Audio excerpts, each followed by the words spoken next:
ये जो हमें दुख मिलते हैं ना, ये पाप के कारण मिलते हैं।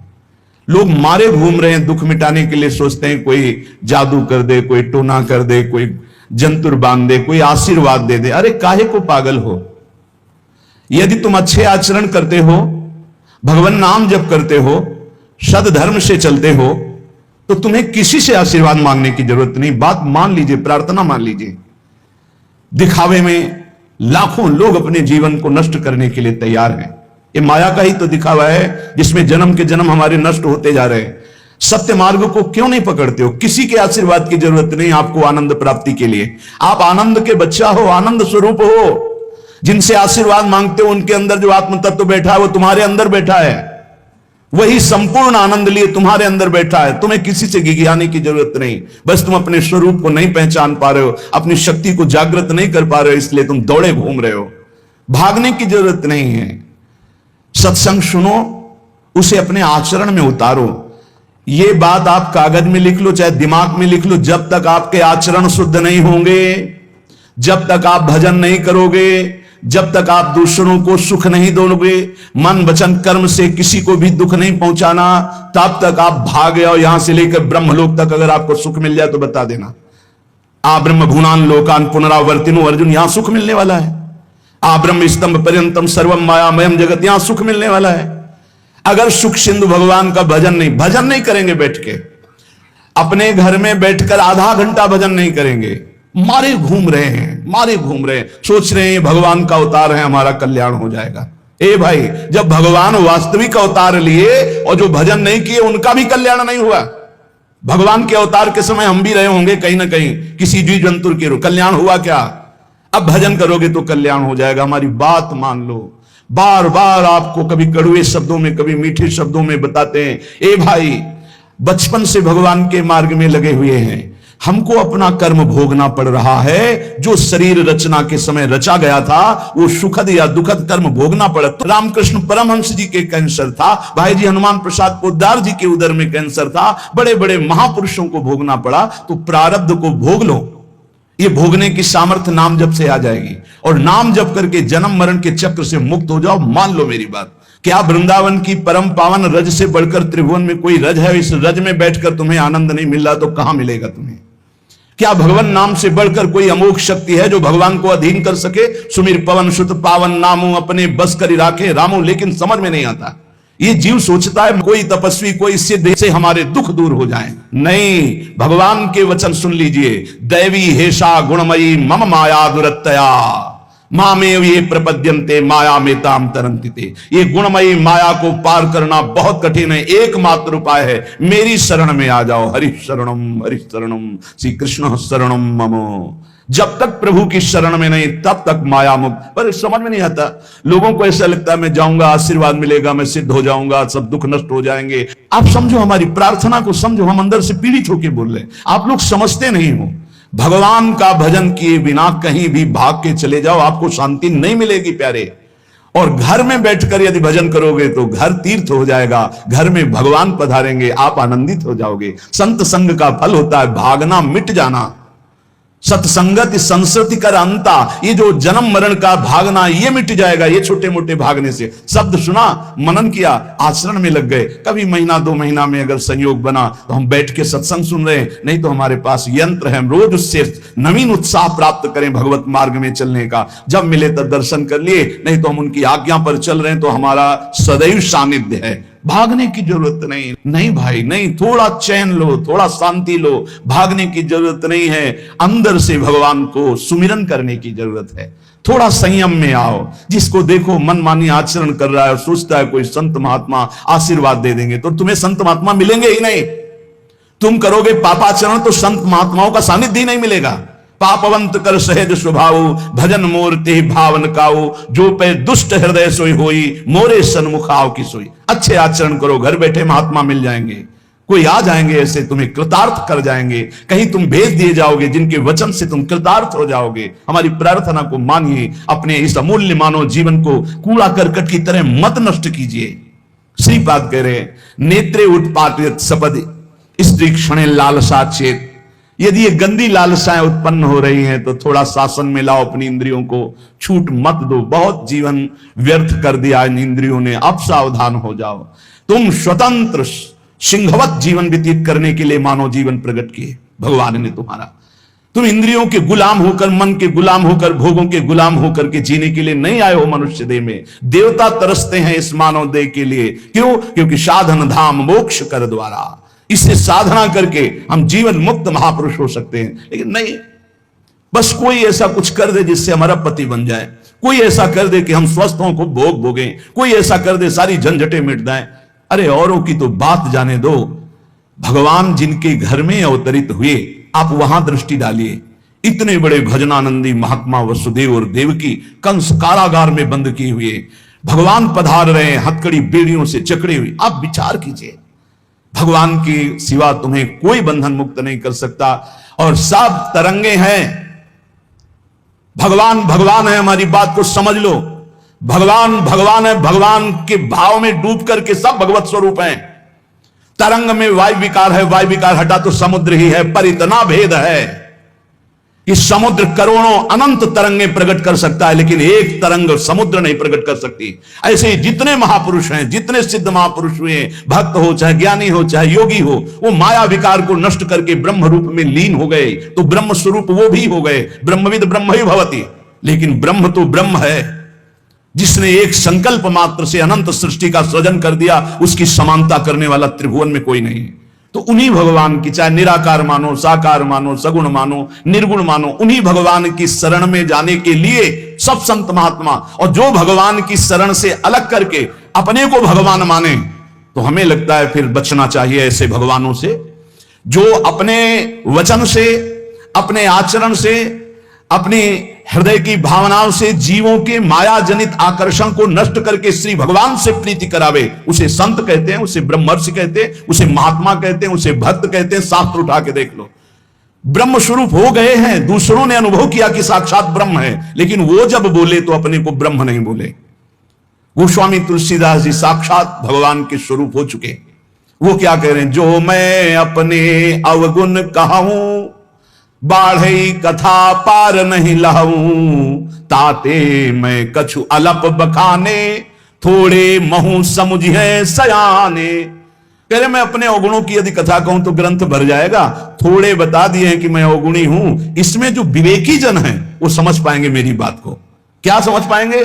कि भगवान की शरण में जाने से जीव भगवत स्वरूप हो जाता है। गोस्वामी जी भगवत स्वरूप है, सामने भगवान बैठे हुए सबरी माता का स्तवन कर रहे हैं नवधा भक्ति के द्वारा। और सबरी जी ऐसा कह रहे, अधम ते अधम, अधम अति नारी, तिन मां मैं मति मंद अघारी।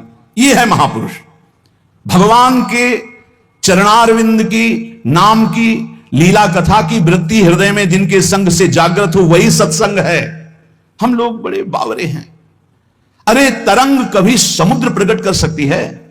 सब तरंगे हैं, वायु विकार हटा समुद्र हो गए, मुझे कोई इस पे संशय नहीं। बूंद अलग है तो बूंद है, और समुद्र में गिर गई तो समुद्र है, लेकिन बूंद समुद्र नहीं प्रकट कर सकती। ऐसी करोड़ों अनंत बूंदे समुद्र से, लहरों से ऐसे उठती रहती है, उनका नाम भगवान है। जिनसे अनंत महात्मा, अनंत ब्रह्म ऋषि, अनंत ब्रह्मांड सृजन, उन भगवान की शरण में जाने से इस माया से मुक्ति होती है। साहब समझ नहीं पा रहे।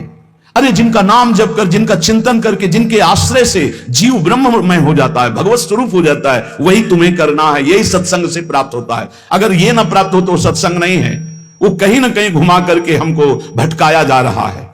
भगवान भगवान है, वही सबके हृदय में है। जो हृदयस्थ भगवान में तन्मय हो गया, उसमें और भगवान में अंतर नहीं, बिल्कुल मुझे संशय नहीं। पर भगवान भगवान है, इतना समझना पड़ेगा। उनके स्थान में कोई नहीं है, उनके समान कोई नहीं है, उनसे बड़ा कौन हो सकता है? ये भोले भाले जीव समझते नहीं, भागे घूम रहे हैं। उन्हीं भगवान का नाम जप करो, चीख चीख के कहते हर प्रश्न का उत्तर नाम है।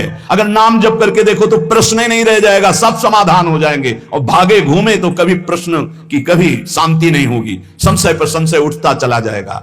श्रीपाद कह रहे हैं, यदि हमारी इंद्रियां कुमार्गगामी हो रही तो हमें शासन में लेना चाहिए।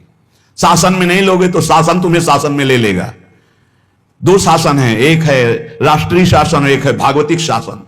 भागवतिक शासन जब लेगा तो फिर कोई बचा नहीं सकता, इसलिए अभी अवसर है, निकल चलो निकल चलो।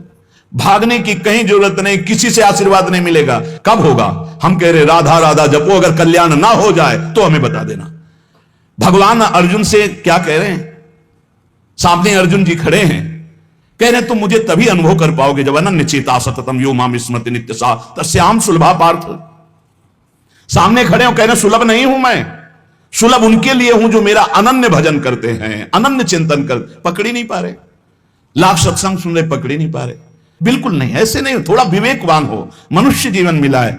ऐसा नहीं कि कोई तुम्हें प्रलोभन दे दे तो हम तुम्हारे रोग नष्ट कर देंगे, हम तुम्हें सिद्ध कर देंगे, हम तुम्हें धनी बना देंगे। हम कहते हैं कि हो सकता है 1000 जाते हैं, उनमें से 100 लोग ठीक हो गए हों। कैसे?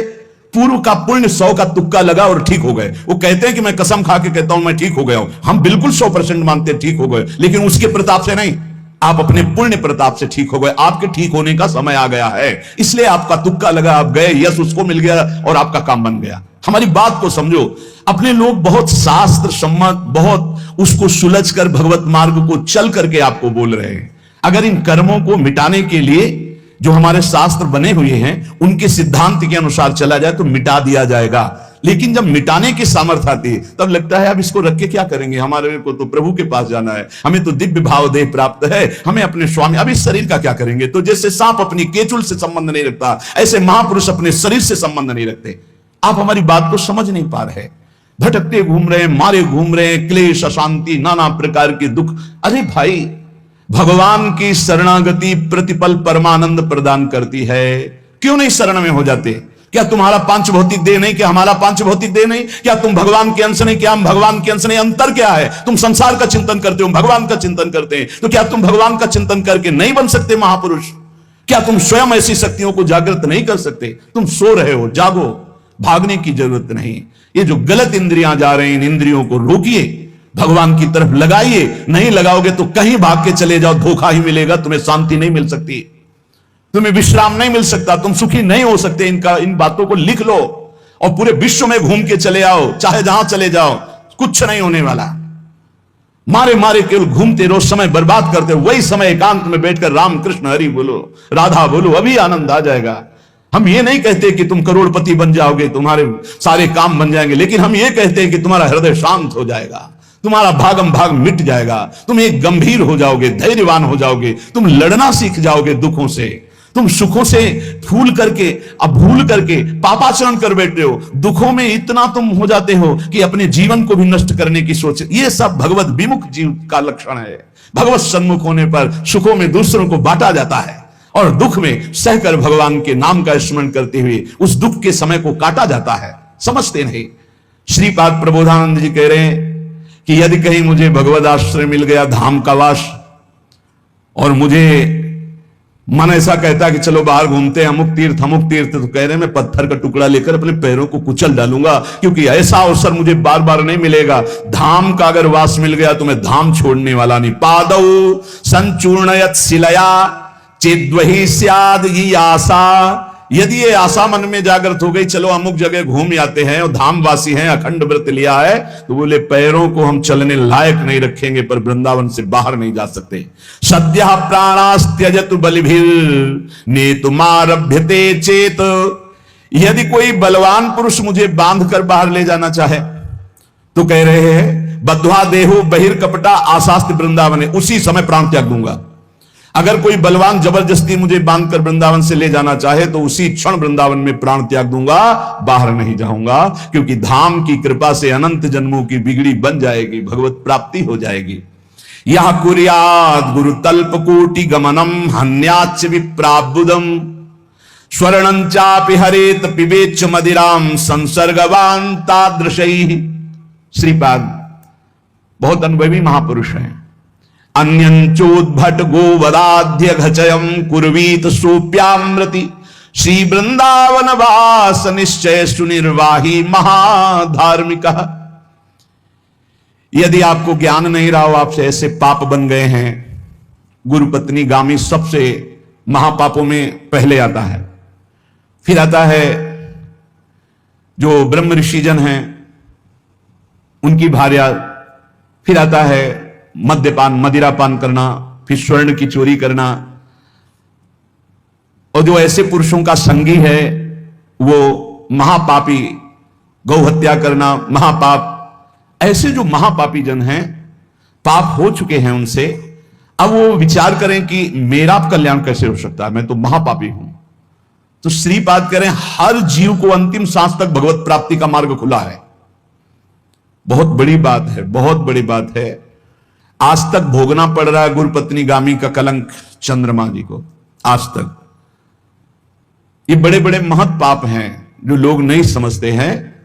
ये बात समझ लें, पर स्त्री गमन, मदिरापान, द्वित कीड़ा, स्वर्ण चोरी, गुरुपत्नी गामी, ब्रह्म ऋषियों की तरफ जो उनकी भार्या है उनकी तरफ ये काम भाव से देखना, गौ हत्या, ये महत पाप हैं। ये पाप नष्ट कर देते। भ्रूण हत्या, ये सब महत पाप है। अगर ये पाप बन गए हैं जाने अनजाने में जीवन में, और अब हमने सत्संग सुना तो अब हमें प्रायश्चित हो रहा है कि मेरा कल्याण कैसे हो सकता है। तो श्रीपाद कह रहे एक बार हृदय से जलन पैदा करो कि मेरे से बहुत गलती हो गई, और सीधा वृंदावन आ जाओ। वृंदावन की परिक्रमा करो, रज में लौटो, रसिकों का संग करो। ये नियम ले लो कि अब जीवन में कभी पाप नहीं करेंगे, और नाम जपना शुरू कर दो। तो कह रहे हैं निश्चय सुनिर्वाही महाधार्मिका, निश्चित वो धार्मिक हो जाएगा, उसके सारे पाप नष्ट हो जाएंगे और भगवत प्राप्ति कर लेगा इसी जन्म में। भगवत प्राप्ति आखिरी सांस तक हो सकती है।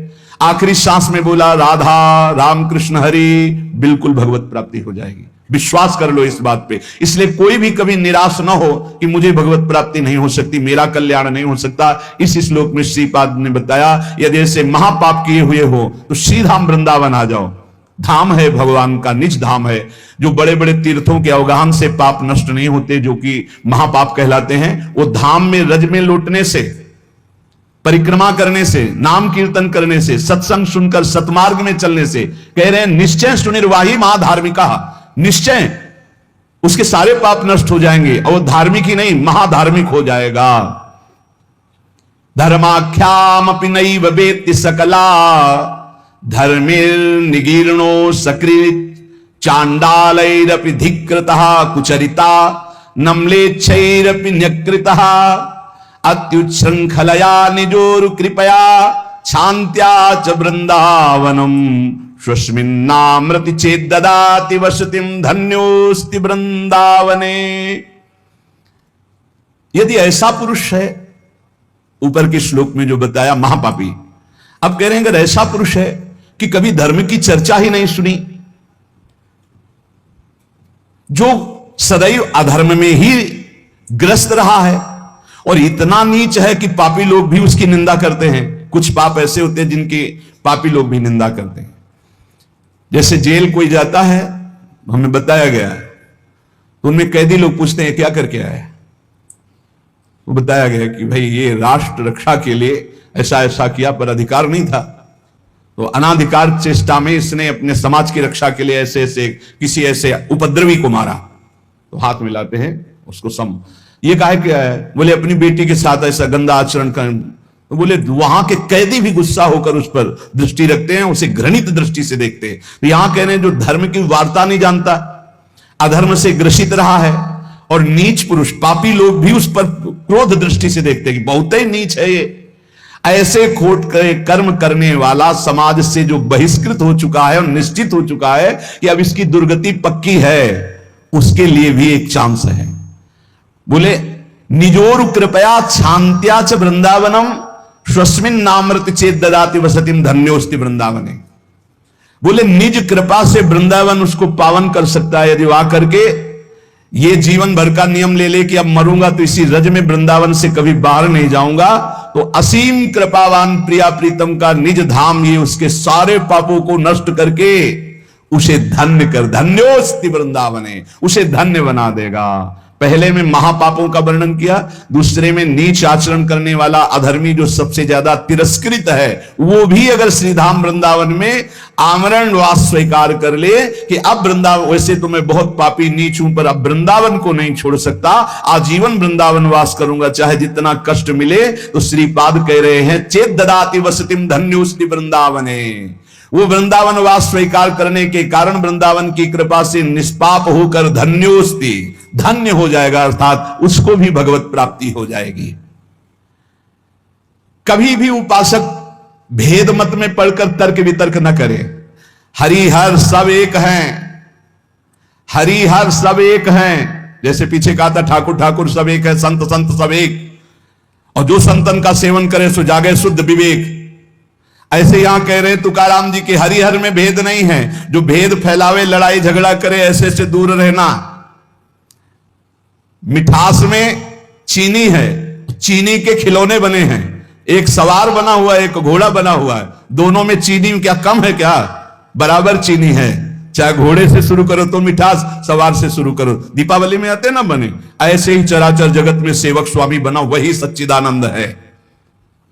हरिहराम भेद नाही नका करुम वाद, एक एकाचे हृदयम गोडी साखे रेचे ठाई।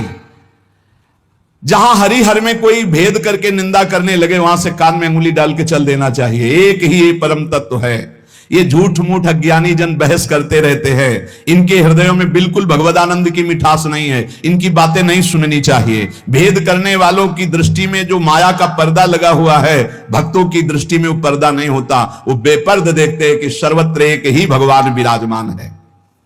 जो सर्वत्र एक ही भगवान विराजमान ऐसा मान लेते हैं, उनके आगे पीछे दाएं बाएं भगवान की रक्षा शुरू हो जाती है। ध्यान रखना। जो सर्वत्र अपने भगवान को देखते कि सब रूपों में मेरा ही भगवान है, तो कह रहे देवु उभा मांगे पुंडे उगवी कोंडे संकटा। कोई संकट उसे छू नहीं सकता, चारों तरफ से भगवान की सुरक्षा रहती है उस भक्त के जीवन में। विश्वास करो इस बात पर, चारों तरफ से भगवान सुरक्षित रखते हैं। और जो सदैव संतों का स्तवन करके भगवान का भजन करता रहता है, उसमें कोई ऋण नहीं रह जाता। यह भी एक प्रश्न आया था, यह देव ऋण, ऋषि ऋण, मातृ ऋण, पितृ ऋण, इनसे कैसे ऋण हुआ जाए? क्या कह रहे हैं तुकाराम जी? जो संतों का स्तवन करता है, उसके हृदय में भक्ति होती, जो भगवान का भक्त होता है, उसका कोई ऋण नहीं रह जाता, सब ऋण मुक्त हो जाते हैं। एकादश स्कंद में भगवान श्री कृष्ण चंद्र जी ने उद्धव जी से कहा है, जो मेरा अनन्य भाव से निरंतर चिंतन करता है, उसे मैं सब ऋणों से मुक्त करता हूं। देव ऋण, ऋषि ऋण, पितृ ऋण, मातृ ऋण, इनसे उऋण होने के लिए प्राणपन से श्री हरि के चरणों का चिंतन करो। पंडरीनाथ तुम्हारा जन्म धन्य कर देंगे, तुकाराम जी कह रहे हैं। देखो, जब आनंद मिलेगा तब मन पंगु हो जाएगा। जैसे भौरे में बहुत बड़ी ताकत है कि चाहे जितना मजबूत काठ हो, वो बड़े मौज से खेलते खेलते उसमें छेद कर देगा। जब कमल की पराग वृत्ति में वो पहुंचता है, तो थोड़ा सा भी पराग को धक्का न लगे, शांत होकर बैठ जाता है। चाहे जीवन खोना पड़े, वो कमल की पंखुड़ी को नहीं काटता। ऐसे उदाहरण दे रहे, ऐसे ही तुम्हारा मन तब तक उद्दंडता करता रहेगा जब तक भगवत सुख नहीं मिलेगा। और जिस दिन इसे आनंद मिला, भगवत आनंद, ये बैठ जाएगा, इसका अस्तित्व खत्म हो जाएगा। ये बैठ जाए। निज सुख बिन मन होई कि थीरा। बिना आत्मानंद का अनुभव मिले मन स्थिर नहीं होगा, शांत नहीं होगा, विश्राम नहीं पाएगा। भौरे का दृष्टांत देख करके मन को समझा रहे कि मन भौरा है, भटक रहा है विविध भोगों में, बड़ा मजबूत है, बलशाली है, लेकिन ये तभी निर्बल बनेगा जैसे भौरा कमल में आ जाता है तो वहां अपना बल खो देता है। ऐसे ही श्री हरि चरणारविंद, हरि नाम, भगवत आश्रय, भगवत भक्ति, इसी में मन आनंद को प्राप्त होगा। तो आपको कहीं भागने की जरूरत नहीं। आपने सुना कि जंगल में भागने से क्या होगा, जल पीने से क्या होगा, फलाहार रहने से क्या। शांति से अपने घर को ठाकुर जी का मंदिर मान लो, खूब नाम कीर्तन करो, भगवत चर्चा करो, भगवान का सुमिरन करते हुए जीवन व्यतीत करो। इधर भी सुखी, परलोक में भी सुखी। किसी से आशीर्वाद मांगने की जरूरत नहीं, दौड़ने भागने की जरूरत नहीं, हाहाकार मचाने की जरूरत। ये बहुत आनंद का जीवन है मानो दे। बस सुलझ जाओ, शांत हो जाओ, जहां तुम हो वहीं सब ठीक है। जो मिल जाए, रूखा सूखा फल है, अन्न है, जल है, जो मिल जाए, प्राण पोषण करो, भगवान का चिंतन करो, सद आचरण करो, बड़ा आनंदमय जीवन होगा। लेकिन आनंद से जीने के लिए असद आचरण करते हो, पापाचरण करते हो, आनंद की खोज में। कहां पापाचरण में आनंद है? इसलिए सद आचरण में आ जाओ, भगवद आश्रित हो जाओ, खूब नाम जप करो। भगवान मंगल भवन है, इस गेम से निकाल देंगे। बहुत बड़ा एक गेम है, बहुत बड़ा गेम है। जीतते जीतते हार जाओ, हारते हारते जीत जाओ। तो हम तो जीत गए। नागरी दास ही जन्म जितायो, बलिहारी बलिहारी हमारी सबही बात सुधारी। कृपा करी श्री कुंज बिहारी और श्री कुंज बिहारी हमारी सबही बात सुधारी। राखियो अपने वृंदावन मां, बस खास बात बल गई। नहीं आप क्या समझते हो, हाहाकार मचा हुआ, तांडव मचा हुआ है माया का। ये तो धाम है, इसके प्रभाव से आप बिल्कुल शांत आनंदमय हो, धूल भरी आंधी दूर से निकल रही। नहीं तो आप संसार में देखो, सतोगुण रजोगुण तमोगुण 3 गुण है। सतोगुण तो कहीं कहीं नहीं, रजो और तमो की तांडव वृत्ति मची हुई है। जहां कहीं भगवत चर्चा, भगवत नाम कीर्तन, भगवत गुण, बहुत विक्षेप माया डालती है। इसलिए खूब नाम जप करो, इसी जन्म में भगवत प्राप्ति कर लो, दोबारा इस कलयुग में जन्म ना हो। पक्का ऐसा भजन करो कि आगे अब देखते जाओ। अरे भाई बड़ा आश्चर्यमय समय, बड़ा आश्चर्यमय समय है। अभी तो कुछ है नहीं, अभी तो बबुआ है कलयुग, घुटने के बल चल रहा है। थोड़ा खड़ा होने दो, फिर ताल ठोक ले दो। 4,32,000, अभी तो 32,000 नहीं पूरे हुए, थोड़ा 1,00,000 1,50,000 पूरे होने दो, फिर इसका है, उसका अपना राज्य है। इसलिए कलयुग के दोषों से बचने के लिए, माया के प्रभाव से मुक्त होने के लिए, समस्त दुखों का नाश करने के लिए समर्थ है भगवान नाम। खूब नाम जप करो, नाम कीर्तन करो, भगवत चर्चा करो, इसके सिवा कोई उपाय नहीं है। जहां और कुछ उपाय बताया जाए तो भटकाव है। हमारी प्रार्थना मान लीजिए, निस्वार्थ बात आपसे कह रहे हैं, आपके मंगल के लिए कह रहे हैं, शास्त्र सम्मत कह रहे हैं। पहले से भगवान व्यासदेव जी ने लिख दिया है, कृतयुगे ध्यायते विष्णु त्रेतायाम यजते मखई द्वापरै परिचर्यायाम कलौ तद्धरि कीर्तनात्। कलौ नास्तेव नास्तेव गतिरन्यथा। कलयुग में कोई और गति और गति और गति नहीं है। हरे नाम हरे नाम हरे नाम केवलम, केवल हरि का नाम, केवल भगवत नाम है। इसलिए खूब नाम कीर्तन, नाम जप, भगवत चर्चा, जीवन सार्थक। शेष चर्चा आगे। श्री राधा वल्लभ लाल।